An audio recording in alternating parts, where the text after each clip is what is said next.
بسم اللہ الرحمن الرحیم۔ آج کا موضوع ہے ساحل سمندر پر دو بادشاہ۔ تو چلیے شروع کرتے ہیں آج کا موضوع۔ حضرت سیدنا عبد الرحمن بن عبداللہ رضی اللہ تعالیٰ اپنے والد حضرت سیدنا عبداللہ بن مسعود سے روایت کرتے ہیں، پہلی امتوں میں ایک بادشاہ تھا، خوب شان و شوکت سے اس کے دن اور رات گزر رہے تھے۔ ایک دن اس کی قسمت کا ستارہ چمکا۔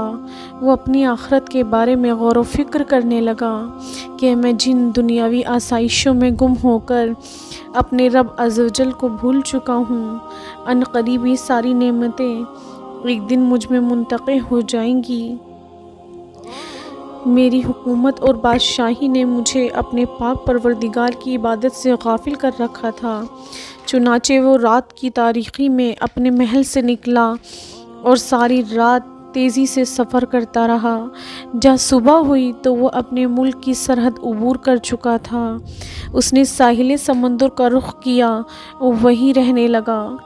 وہاں وہ اینٹیں بنا بنا کر بیچتا، جو رقم حاصل ہوتی اس میں سے کچھ اپنے خرچ کے لیے رکھتا، باقی سب صدقہ کر دیتا۔ اسی حالت میں اسے کافی عرصہ گزر گیا۔ بالآخر اس کی خبر اس ملک کے بادشاہ کو ہوئی تو اس بادشاہ نے پیغام بھیجا، مجھ سے آ کر ملو، لیکن اس نے انکار کر دیا اور کہا، بادشاہ کو مجھ سے کیا غرض اور مجھے بادشاہ سے کیا کام جو میں اس کے پاس جاؤں۔ جب بادشاہ کو یہ خبر ہوئی، وہ گھوڑے پر سوار ہو کر ساحل سمندر پر آیا۔ جب اس نیک شخص نے اسے دیکھا کہ بادشاہ میری طرف آ رہا ہے، اس نے ایک طرف دوڑ لگائی۔ بادشاہ نے جب اسے بھاگتے دیکھا تو وہ بھی اس کے پیچھے پیچھے چل دیا، لیکن وہ بادشاہ کی نظروں سے اوجھل ہو گیا۔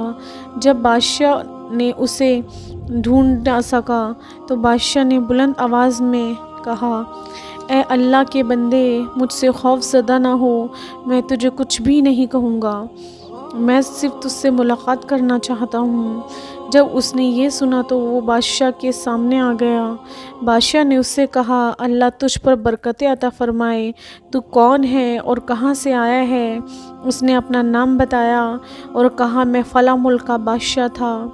جب میں نے غور و فکر کیا تو معلوم ہوا کہ میں جس دنیا کی دولت میں مست ہوں، یہ تو عنقریب فنا ہو جائے گی، اور اس دولت و حکومت نے مجھے غفلت کی نیند سلا رکھا تھا۔ چنانچہ میں نے اپنے سب عنقریب گناہوں سے توبہ کی اور تمام دنیا کی آسائشوں سے الگ تھلگ اپنے اللہ عزوجل کی عبادت شروع کر دی۔